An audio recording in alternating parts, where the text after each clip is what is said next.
What's poppin'? How's it going, guys? It's me. It's been a while. I know.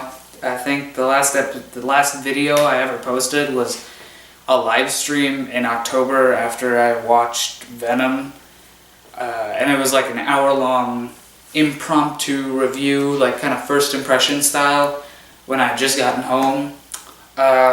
If you're wondering, which I know none of you are, right after I live streamed, I went to bed, but instead of actually sleeping, I sat down and watched the entirety of the Fellowship of the Ring in one sitting until 4 a.m. in the morning because excuse me, because I'm a weirdo. But enough of that. We're not going to talk about Fellowship here, although I think it's a great movie. If you've never watched it, you should. But we're here to talk about Jedi Fallen Order, which it's interesting. I'm very interested in this, and I have a lot of thoughts, so I wanted to make a video about it and come out of my long, not exactly well-deserved vacation, essentially, to talk about Jedi Fallen Order, because I have way too many thoughts about it to not express them somewhere. So, for those of you who don't know, I'm a huge Star Wars fan, I'm a huge Respawn fan, and I'm like, okay, let's start with the facts first. Let's start with the facts. So, facts first. Jedi Fallen Order is a game for Xbox One, PS4, and PC, coming out November 15th this year, and it's a Star Wars game. So it's about your main protagonist. First things first, story-driven. According to that one guy, I forget his name, but there was a guy yesterday, yesterday was confirmed by a guy over at Respawn that the game's going to be single-player focused, so that either means no multiplayer or it means limited multiplayer. Like, multiplayer isn't the main focus. This is a very story-driven, very campaign-heavy Star Wars game, which I am fine with. I am happy that they've done that, because I mean, it's Star Wars. Like, you can make really good stories with the universe of Star Wars. Star Wars is good. Star Wars is fun. So there's a lot of stuff you can do with the Star Wars license and the Star Wars property that hasn't been done yet, which I'm happy to see that they're attempting and that they're going to do a story-based Star Wars game, which, yeah, it's cool. I'm excited for that. And then the other thing is that they're, according to, at least for right now, meaning at launch at least, there aren't going to be any microtransactions. Now, hold on, because they could be pulling a, what is it? They could be pulling, EA could be pulling an Activision, more on them later. EA could be pulling an Activision right now with Black Ops 4, where how Activision launched the game with no microtransactions, no loot boxes, nothing. And then later down the line, after everybody had already reviewed it and already given it stellar reviews, they came out and they launched microtransactions in the game to, get more money out of it. Essentially, that's what microtransactions, it's to get more money out of the game. So that is something that EA could be doing here with Jedi Fallen Order. There could be loot boxes coming later, or microtransactions coming after the game launches. You never know. I mean, we do know what EA did with Battlefront 2, but hopefully, at least for launch, there will be no microtransactions in the game. And according to, I think I read this, alright, it's not exactly the most credible source because it's from a YouTube comment section, but in the YouTube comment section for the trailer of Jedi Fallen Order, somebody wrote that Respawn was the one that told EA to not have microtransactions in the game, which, again, more on that later, because I have a lot to talk about here. And now with the facts out of the way, let's get to my opinions, my thoughts, as the title says up there in the corner if you're full screen on mobile, and down there, I guess, everywhere else if you're like portrait on mobile, if you're on PC, I don't know. Whatever, let's get to my thoughts on Jedi Fallen Order. Okay, how do I word this? Star Wars is a very volatile property now when it comes to video games especially. So I have the same kind of apprehension about this game that I did with Anthem when I first saw it. I'm cautiously optimistic. Extremely cautiously optimistic. The reason I'm cautiously optimistic is because, one, I like Star Wars. I'm with the majority of people, and it's like, on a lot of issues, like, I don't think The Last Jedi, I didn't think The Last Jedi was great. I thought it was honestly pretty mediocre. Solo, wasn't really a big fan. The main thing that I seem to differentiate from most Star Wars fans is that I thought Rogue One was also pretty mediocre. In fact, I thought Rogue One was more mediocre than Solo, and everybody seems to really like Rogue One, so, I don't know, maybe I'm just like a small minority. Maybe there are people out there in the Star Wars community who don't like Rogue One. I haven't come across any of them, but yeah, I'm not really the biggest fan of Rogue One. I thought it was like, okay, but I didn't think it was like all that great. But yeah, I'm usually with the majority of the Star Wars fans when it comes to the Star Wars license. And I'm especially with the Star Wars fans when it comes to video games, because while I think Star Wars has the potential to make great video games, and they have in the past, like when LucasArts was making Star Wars games, they were great. You got The Force Unleashed was a great game. Contrary to popular opinion, I liked Star Wars Connect. There were like good games, and the old Battlefronts, like back in GameCube era, yeah, I had to play them through an emulator because I didn't grow up with the GameCube, I grew up with the Wii, but I mean, I played the original Battlefronts, like, I think I only played Battlefront 1, but I played the original Battlefront, and I thought it was good. I thought that was good. Knights of the Old Republic, I played that for, I think, a grand total of, like, an hour, but even then, I thought that was pretty good. You know, like, there were definitely some mistakes with Knights of the Old Republic, which shouldn't be ignored, but like I thought Knights of the Old Republic overall was alright. So I like the Star Wars brand, but EA got the exclusive publishing license for Star Wars games back in 2013. Ever since we've gotten 2 Star Wars games, count them, 2 Star Wars games total, Battlefront 1 and Battlefront 2, and both of them have been mediocre at best, utter trash at worst. I mean, Battlefront 2 is single-handedly responsible for starting mass, like, investigations into loot boxes and whether they are gambling or not, and also sparked Belgium and I think Finland, maybe? Maybe it's just the Netherlands in general. I know Belgium definitely has it, but loot boxes qualify as gambling in Belgium, and I think the Netherlands also did the same thing. So it's illegal now to have loot boxes in Belgium and the Netherlands. Don't quote me on the Netherlands bit. I know for a fact though that Belgium does have that ban on loot boxes, and that because they're considered gambling, and gambling is illegal in Belgium. So I don't know about the Netherlands, but I do know that Battlefront 2 is almost single-handedly responsible for that, like, war on loot boxes, kinda. And, I mean, I'm not saying loot boxes are good or loot boxes. I think loot boxes suck. They, like, drain the life out of a game. But, like, Star Wars, this is why, like, people are so apprehensive, is because Star Wars Battlefront 2 is the reason why, you know, the last Star Wars game that came out is the reason why loot boxes have been so heavily scrutinized ever since. So people are very apprehensive about this game because of the last Star Wars game, and I can't blame them. Like, Star Wars Battlefront 2 was an absolute mess. That whole loot box situation is, there's no getting around it. It's a mess, plain and simple. It's just a mess. And obviously, in the internet world that we now live in, people have already made memes about it, which, here, let me just show you. So as you can see, like, if we just scroll through, like, this is the official, here, look, this is the official Star Wars Jedi Fallen Order reveal trailer, and if you just run through all of these comments here, you just see a bunch of jokes. EA microtransactions, all-time high, possibly $100 every time you try to light up a lightsaber. EA logo, possibly tons of overpriced DLC, that could be true. Fourth rule to survive, EA to screw this game up with microtransaction. Careful, they might charge us for commenting. What was the other one? But I can't trust EA.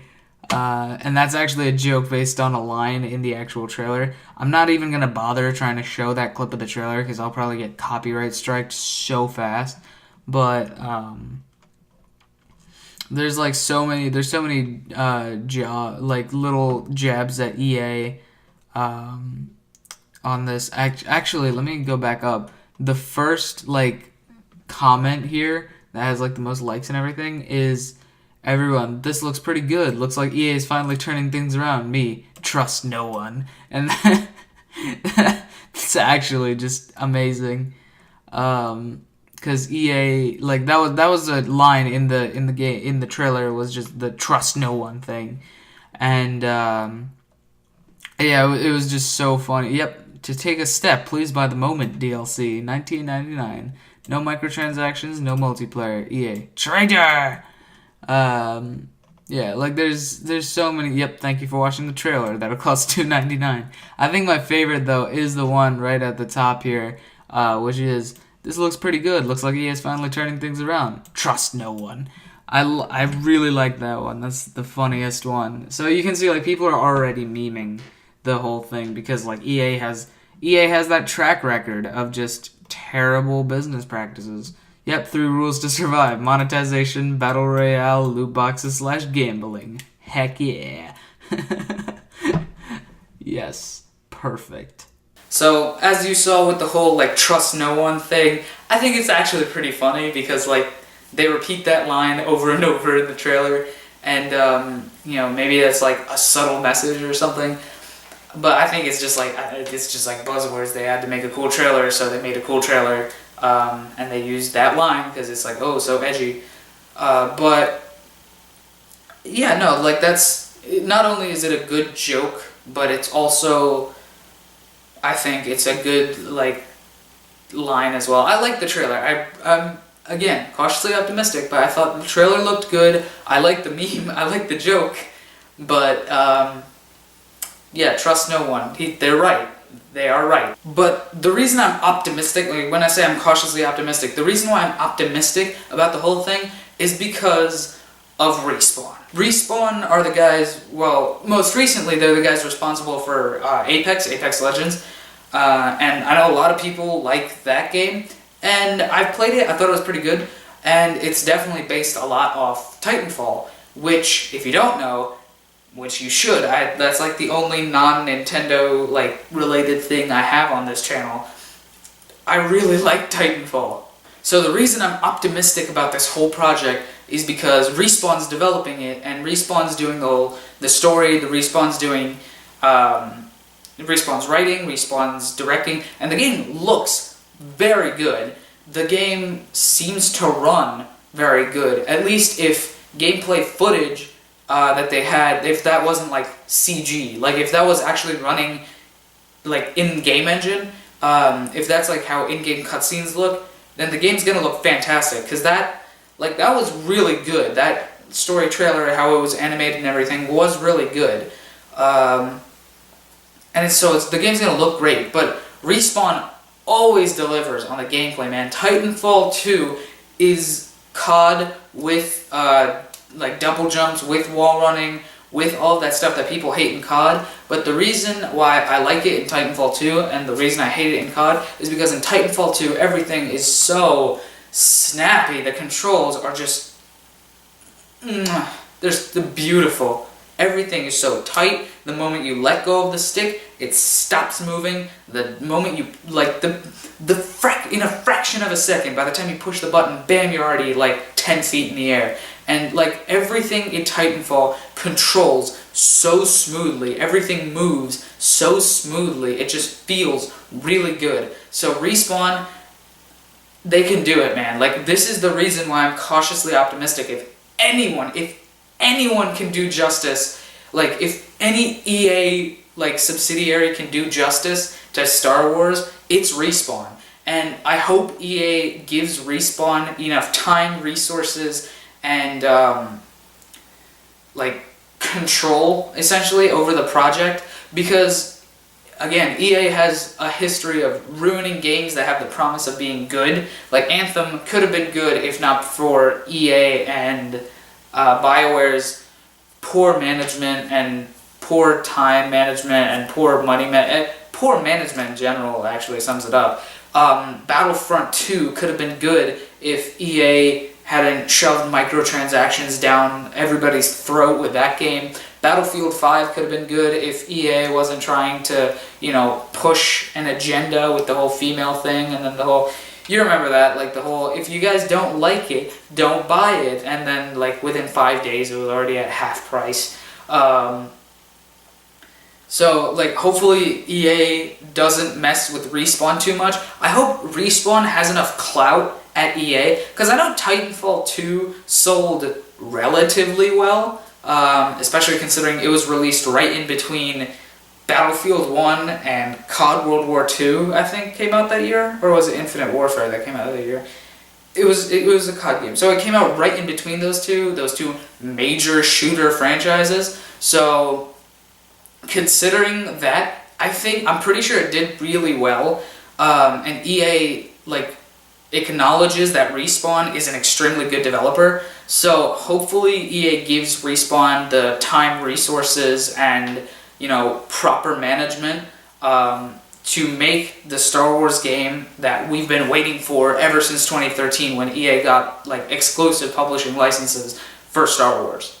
And the other reason I'm cautiously optimistic is because it's a single-player game. So I'm not really a huge online gamer. Like recently, yeah, I've gotten more into it with games like Splatoon and Smash, obviously. Like Smash, I've done a lot of online play. But overall, I'm not really an online gamer. I prefer single-player games to multiplayer games. Yes, online games you get a lot more like traction out of. You know, like I can play Smash till the end of time, because even though there will be like gameplay tweaks, even though there will be like changes to the meta, I'm going to, like, Smash will still be Smash. It won't like change drastically. There's no end to Smash. Like there's World of Light, which is a story, which has an ending, and I already beat it, but I'm talking Smash as in like if I were to play Smash, I can play Smash anytime, because it's a multiplayer game. If I want to play Splatoon, I can play Splatoon till the end of time, because it's a multiplayer game. If I want to play Tetris 99, I can go forever, because it's a multiplayer game. But a game like Zelda or Xenoblade 2 or Mario Odyssey have a like finite amount of time that you can experience it and enjoy it, because they're single-player games. However, I like single-player games. I like having a deep, rich, immersive environment to run around in by myself. No other distractions, no other people that I have to pay attention to. No, it's just me in the zone. And I really enjoy those kinds of games. The games where I can sit on a couch and sink like 3 hours into it at a time. They're like really fun to me. I like having that single player experience where it's just me in the game. There's nobody else. I like having that immersive, deep, rich story like Xenoblade 2. Oh my god, that story was phenomenal. I like having that single player experience. So this, like a Star Wars single player game, is really exciting. And again, Respawn's writing, which means it's going to be good. Titanfall 2's story was fantastic, even though it was like kind of short. Titanfall 2's story was just amazing. They made me feel for a robot. Like, granted, a giant robot with a big ass gun, but like still, they made me feel for a robot when he died twice. They killed him twice. And, you know, they made me feel for him. So, like, Respawn knows how to write. Respawn knows how to write good characters, good, you know, dialogue, good. They know how to write. So I'm excited for the whole single player campaign, and that Respawn is behind it, and that Respawn's writing as well. With that being said, thank you all for watching. I know I went on a bit of a rant there at the end, but thank you all for watching. If you guys like this video, please go hit the like button down below. Comment below what your thoughts are on Jedi Fallen Order, if you think it's going to be great, or are you in the trust no one camp. Subscribe to the channel if you're new here and haven't seen any of my stuff before. I mainly make these kinds of videos, and I plan on like coming back at least a little more frequently than I was before. you know, after that, like however long, I think it's like, what, 6 months since the last video or something crazy like that. So I plan on making more videos in the future, but all my videos are in this style, so if you like my style of talking, if you like my style of, you know, like videos, and if you want to watch more, subscribe to my channel, go check out my other videos, hit the bell to join the notification squad, get alerts every single time a new video drops as soon as it drops, and share with your friends, mobile YouTubers such as myself. So guys, in short, be sure to like, comment, share, and subscribe. Thank you all so much for watching. I'm the Power Gamer, my lights are out. Peace out, bros.